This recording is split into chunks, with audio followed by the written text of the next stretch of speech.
ছবিতে ওর নাম শুনলে আমার খুব ভালো লাগতো, কারণ খুব আনপ্রেডিক্টেবল, অদ্ভুত একজন অভিনেতা। মানে কখন কি করে ফেলবে ও সিনে, আমাদের জোর দিয়ে বলতে হয়। তখন বলবে পাওলির খুব ডিমান্ড, পাওলি চায়। কেন চাইবো না? নিজের সুরক্ষা তো নিজেকেই দেখতে হবে। আমি না কিছু লিখিনি, কারণ কি বলবো বুঝতে পারছি না, ভাষা হারিয়ে গেছিলো কাইন্ড, যে এরকম একটা ঘটনা ঘটতে পারে। তোর মতো একজন শিল্পী, এত বড় মাপের একজন শিল্পী, তাকে এইভাবে হারাতে হয় আমাদের। এটা আমাদের দুর্ভাগ্য, আমাদের অক্ষমতা যে আমরা এরকম শিল্পীদের রাখতে পারি না। কিন্তু আমাদের ইন্ট্রোস্পেক্ট করা দরকার যে কোথায় ভুলটা হলো, কোথায় গাফিলতিটা হলো। এটা তো অনেকের ক্ষেত্রেই হতে পারে। আমরা এই এনভায়রনমেন্টেই কাজ করি, এইভাবেই কাজ করি, আমাদের কোনো ইমপ্রুভমেন্ট হয়নি না। আমরা টেকনোলজি ইউজ করি না, আমরা অন্য কিছু মাথায় রাখি, কোন ওয়েদার কন্ডিশনে কোন লোকেশনে শ্যুট করা যাবে, এটা ন্যূনতম জ্ঞান থাকা উচিত একজন এক্সিকিউটিভ প্রডিউসার, একজন প্রোডাকশন ম্যানেজারের। এইটা বেসিক। তার উপর পুরো একটা শুটিং, এন্টায়ার শ্যুট ডিপেন্ড করে যে প্রোডাকশন ম্যানেজারের ওপর। সে যেভাবে চালিয়ে নিয়ে যাবে একটা টিমকে, সেভাবেই চলবে। তো আমাদের সেফটি মেজার্সগুলোকে আমরা রাখছি। আমাদের কি অ্যাম্বুলেন্স থাকে, আমাদের কি সিপিআর দেওয়ার কোনো নার্স বা বেসিক একজন ডাক্তার থাকে যখন আমরা এক্সট্রিম লোকেশনে শ্যুট করি, প্রান্তিক কোনো জায়গায় শ্যুট করছি যেখানে কাছাকাছি হসপিটাল নেই। সি বিচে যেরকম হয়, অনেক পাহাড়েও তো শুটিং হয়।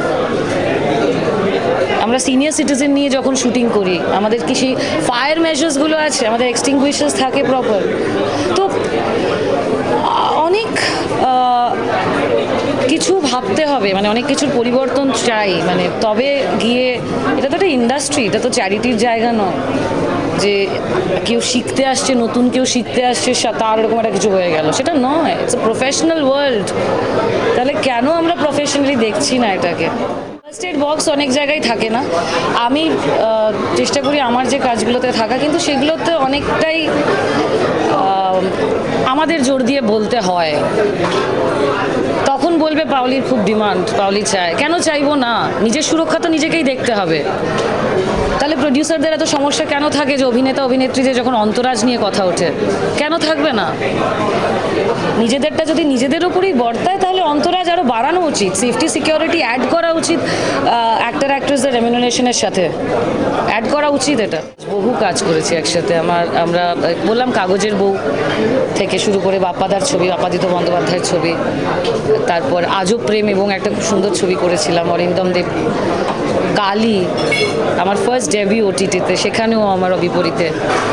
তোর কোনো ছবিতে ওর নাম শুনলে আমার খুব ভালো লাগতো, কারণ খুব আনপ্রেডিক্টেবল, অদ্ভুত একজন অভিনেতা। মানে কখন কি করে ফেলবে ও সিনে, আর তার সাথে তাল মিলিয়ে অভিনয় করতে গেলে ওটা ওটা ওটা খুব সুন্দর একটা জায়গায় চলে যায়।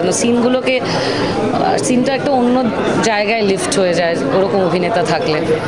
তো আমি তো মিস করবই, জানি না কি কজন, কিন্তু আমরা আমাদের শিল্পীদের এইভাবে হারাতে হচ্ছে, এর থেকে লজ্জার কিছু হতে পারে না।